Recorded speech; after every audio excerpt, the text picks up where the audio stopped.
TSR candidate. আজকে আমরা দীর্ঘ 9 বছর ধরে আমরা চাকরির পেছনে আমরা ঘুরছি। আজকে আমরা সুপ্রিম কোর্টে আজকে জয়ের পরে আমরা ওই কেসের লড়াই আমরা জয়ের পরে আজকে আমরা গত এক সপ্তাহ আগে আমরা ডিসি স্যার কাছে আসলাম দেহরণ।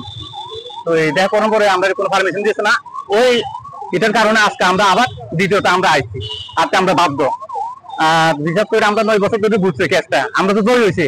জয়ের পরে আমরা এটা 2 মাস টাইম দেওয়া হয়েছিল, ওই টাইমটা শেষ। তো শেষের পর আমরা কিটা করুন, এটা লেগে আমরা আজকে আইছি। আর বিশেষ করে আমরা যদি সুপ্রিম কোর্টের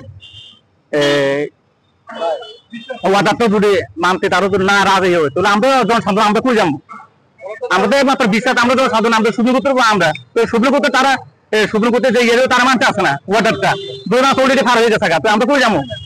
আমরা তার কিছু ওরা নাই। তো আমরা কি করবো? আমরা আমরা ইয়ে করছি আমরা সব আমরা উত্তীর্ণ এবং আমরা থানা বিবেচনা হয়েছিল 2017-তে। ওই সবকিছু কমপ্লিট। আর জাস্ট আমরা শুধু অফারটা পাবো আর আমরা নিতে বাকি রয়ে গেছে। আমরা 372 জন সারা ত্রিপুরা রাজ্য, আর বাইরে আছে 136 জন, টোটাল হচ্ছে 506 জন টিএসআর এনরোল ফলোয়ার।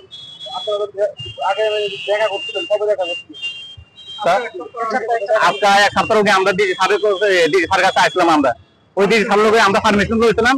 তারা বলছে আমরা 2 দিন পরে রিজেকশন দিকা আমরা 2 দিন পরে আমরা জানাবো, কিন্তু আজকে আমরা কিছু জানাইছিল না। আমরা আজকে এই কারণে আমরা আজকে আবার বাধ্য হতো।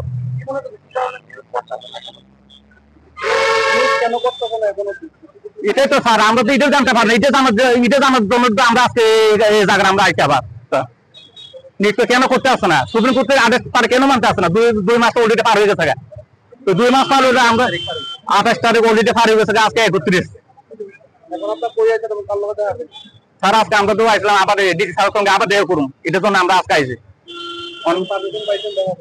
পারমিশন এই পর্যন্ত দিয়েছে না। তারা বলছে অঙ্কিতা করুন দিই, পারমিশন কিন্তু দিয়েছে না। আর এটা যদি আজকের মধ্যে আমরা যদি পারমিশন না দেয়, আমরা যদি একটা কোনো মানে আস্থা বা আশ্বাস না দেয়, এটার থেকে আমরা বড় ধরনের আবার আমরা দেব দূষণ করুন, যখন আমরা ভোট করুন, তবে আমরা